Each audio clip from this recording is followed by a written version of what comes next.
Hey everyone, welcome to Go Game Yourself. This is Dark Souls Part 5, but not the Part 5 I originally recorded or intended. I had a number of issues with the recording that I've done for this series so far. I recorded, on the launch day of Dark Souls 3, I essentially recorded 10 parts. I was off on annual leave from work, so I sat and played through Dark Souls for that day. Got a good chunk of the way through. And then, as I've been going back to edit the videos, in the first video you can see where there's a jump, a very sudden jump, and in the second video I think also has a sudden jump. And when I went to edit the fifth video, which would have been this, which would have been up in this on the channel already, and it would have been this video, well, the first version of this video essentially. I'm rambling. Essentially what was happening is there were a number of sections of videos that would go missing. There were corruption problems with some of the recording, and there were also audio sync issues, but also audio corruption happening as well. Not sure why. It could be to do with connections getting jostled about or something like that. I'm not really sure why it happened, but it is really annoying. So what I have done is essentially abandoned that character and that recording. I started a new character for this run and got him leveled up, and I'll just show you where he currently stands. He's a level 20 Pyromancer character, that's how it started. And he has the exact, I went back and screen grabbed the stats that I had in the first character, and I have essentially leveled him up to be exactly the same. So starting off here, he's starting with the same stats. The only difference I think I have between this one and the previous one is this shield. Now, one other thing I will point out is that I have another character. Yes, I started this game 3 times already. A sort of non-recording character, I guess, or not for the channel. And I've played through a good chunk of this game that I hadn't even yet covered in the recording. So I do know a part of the game a lot better than I did before. So I can talk about it more at length, and also I'm going to try to keep these videos a little shorter going forward, because I've noticed that the sections, especially when I was first playing it, that there was a lot of sort of dead air where I wasn't saying anything and I was just exploring. And the reason that I go quiet is because that's when you know I'm super focused on something. I go very, very quiet, and I noticed it happening a lot. So the videos, if you want to watch someone playing through the game from start to finish, it might have been useful for you. But if you want something a bit shorter, a bit more digestible, or maybe even a bit more interesting to listen to as someone talks about the actual game as opposed to just sitting there in silence while everything goes on around it and he tries to whack away at something, that sounds weird, then yeah, the videos might not have been the best for that. So I'm looking to try and make this series a little more interesting, not necessarily more entertaining. Like, I'm not going to start screaming my head off at stuff, but you know, I'm going to try and at least I can discuss things a little bit more, because I know where I'm going in this game a bit more now that I know this area of the game. There are an absolute ton of things that I'd missed before. I'm going to go back and explore those things, and hopefully be able to show you a lot more of the game now than I previously would have been able to. Yeah, I think my shield, I get this in the High Lothric Wall, and even that was in a chest on the ground in a room somewhere, and I completely walked past that chest before. I'm also going to go back to the High Lothric Wall because there are a couple of things there that I also missed. There is one area in particular which I didn't even explore. I completely missed it. And also where the dragon is, there's a couple of rooms around there that you can explore. And there is there's another enemy that you can fight, another Dark Wraith, which I might go back and do at a later time from an NPC. And there is also an NPC that I'm going to go and visit and show you what he is about. In fact, let's do some of that now. Let's go back to Firelink Shrine first of all. And here we are, Firelink Shrine. I can just about say, Firelink Shrine! It's a Firelink Shrine. This woman here, you pick up a number of things, different forms of ash, and when you give the ash to her, other items become available. So I have Umbral Ash. I cannot remember where I picked it up, but I'm going to give this to her. I'm going to give her some Mortician's Ash. Gracious. Not more. No, is it Morticia? Adams or yeah, it was Morticia, not Mortician. Mortician is someone who deals with the dead. So given this ash to her, allows me to buy the Grave Key, a key to a door in the Undead Settlement sewer. So we can explore that area now, and I will show you exactly where that is now. I bought a couple of things from her before. I have some souls, and I also have some titanite shards that I can upgrade my axe. That's the weapon that I'm going to still go with for now. In my other game, no estrus shards, okay. In my other game, I have been using the Uchigatana, and you can see I've upgraded that. I might actually switch to that, and I might make this a sort of mage dexterity build. I might focus on that. So for now, I am going to, as I don't have enough dexterity, yeah, I'm miles off, I think.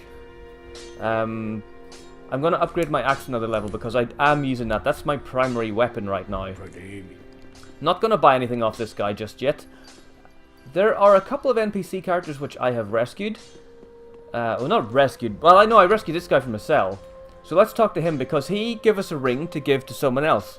In the Undead Settlement, you get an item called Loretta's Bone. And that's the person who the ring was meant to go to. He'll end in one piece. So if I give him the bone, Heavens. he's going to say, keep the ring. Thank you. Almost a relief, really. You can keep the ring Why, thank you. as, well, a little trinket of thanks, I suppose. So this guy is now in our services. We can talk to him a little bit more. You can keep as He doesn't say much. Later on, you can send him out to steal stuff from certain locations, and when he comes back, you're actually able to buy more items from him. So that's that guy. There is one other one. I will stay stiff. Thank you. I can't speak. I will stay stiff. I'll stay stiff. Ugh, no, god damn it. This guy here. You find him on the broken bridge with a bunch of his kind, and before the Undead Settlement. I'm going to speak to him. This guy is actually the first step in the third ending, and I have read the step. I don't know what the ending is, but I have read the steps to make it happen, and I think I have most of them down now. In my other characters, and this is another reason why I actually started, was to try and get that third ending. But unfortunately, I think I screwed it up. So when this guy is back in Firelink Shrine, what you want to do is talk to him. And we'll just quickly skip through this. Draw out your true strength, Ashen One. Essentially what he's doing here is giving you a free level to level up with. Now the next thing that you have to do in order to keep this thing progressing is before you get to, I think it's after the Road of Sacrifices, you have to die a lot and come back to this guy after every 2 deaths, and you can level up again up to 5 times. Including this one, which is free. So I'm actually just going to go for the dexterity in this case. Because that's... No, maybe I'll go... yeah, I'll go with dexterity for now. Because I do want to be able to use the Uchigatana weapon or whatever that's called. So I'm going to level up here for free. After every 2 deaths, you come back here. And like I said, you die a lot. Champion of ours! Thank you! It sounds like a bloody Noel Fielding character. Not that's a bad thing, because it's an outrage! Yeah, I'll shut up. So you come back to that guy after every 2 deaths and level up for free until he is, until he disappears, essentially, until he dies. Someone else takes his place, and then after the Road of Sacrifices, it's the bonfire after that, I think. And there are 2 characters that you talk to, and it goes on from there. But I will explain that as I go through it and as I get to it.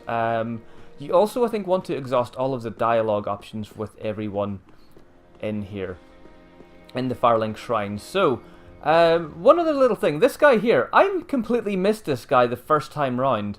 And it wasn't until my second character I noticed this guy sitting here. Every time you beat a boss... Oh, hang on. Is he going to actually do anything for him? I'm just going to skip through his dialogue.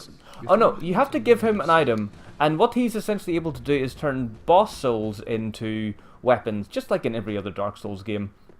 There is another blokey bloke up round here who is gone at the moment, but he'll come back and you speak to him and he will give you certain things to do as well. Alrighty then, let's go back to the Undead Settlement. There are a few things to do there. And back to the Undead Settlement.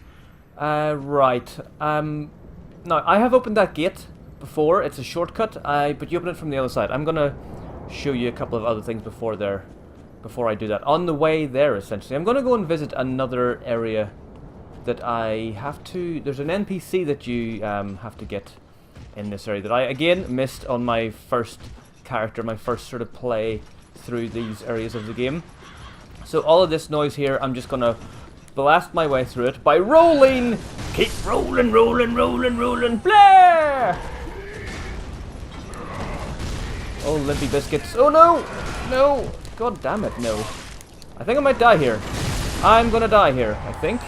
Can I get in through the door? I can. I just about made it. Oh, one other thing. I think I finally discovered how to... I'm gonna kill this guy quickly. About as quickly as I can. Oh, come on! There we go. This item here, I wondered for a while how to actually reach it.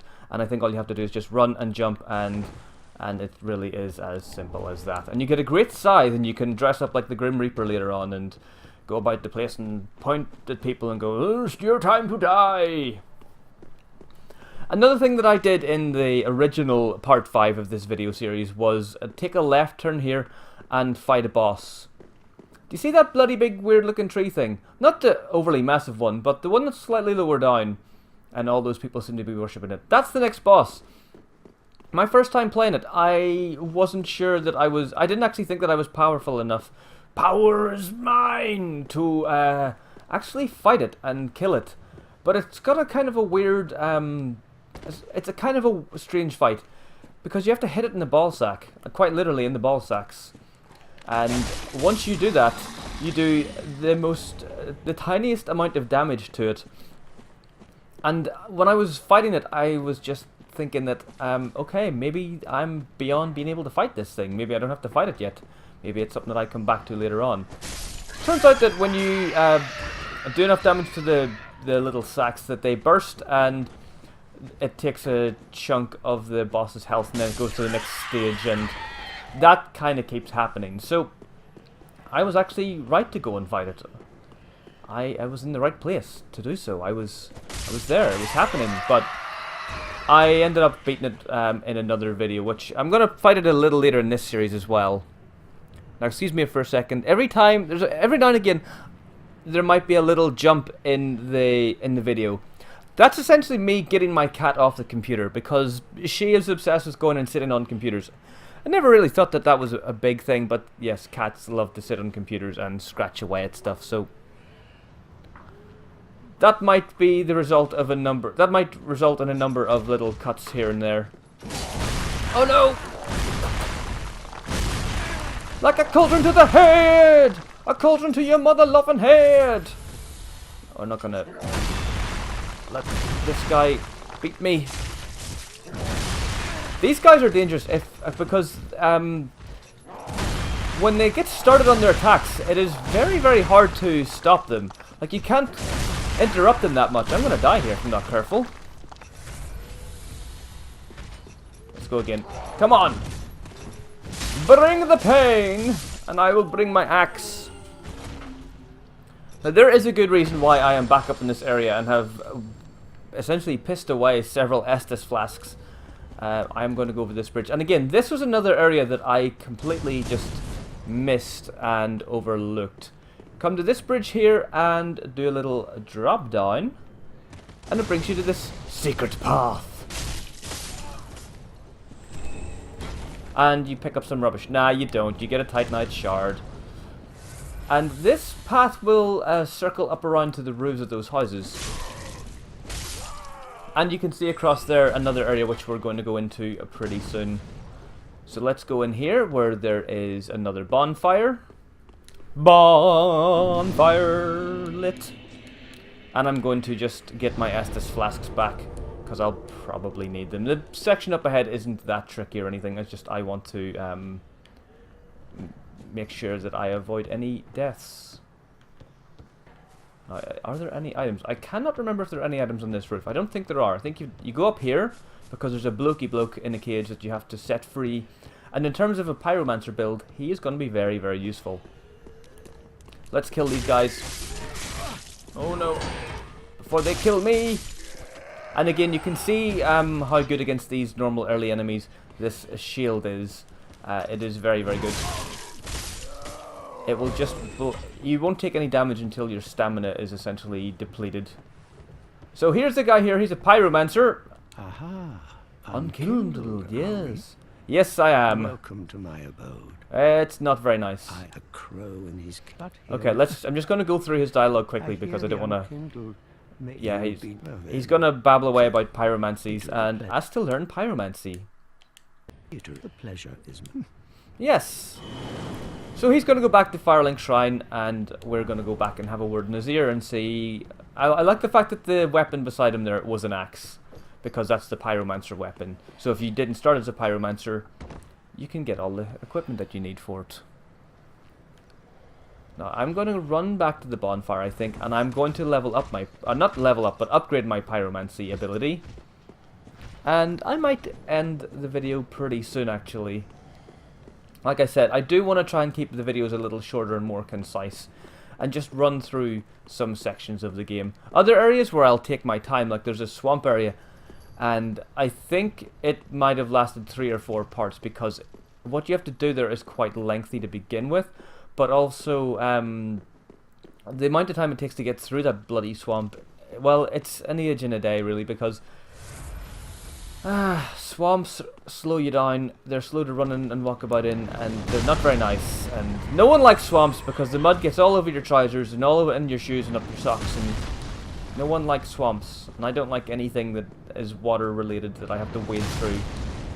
It's very uncomfortable. I don't like sogginess, and well, I'll stop talking about how much I don't like swamps and water in video games, and I'll go back and speak to Mr. Pyromancer.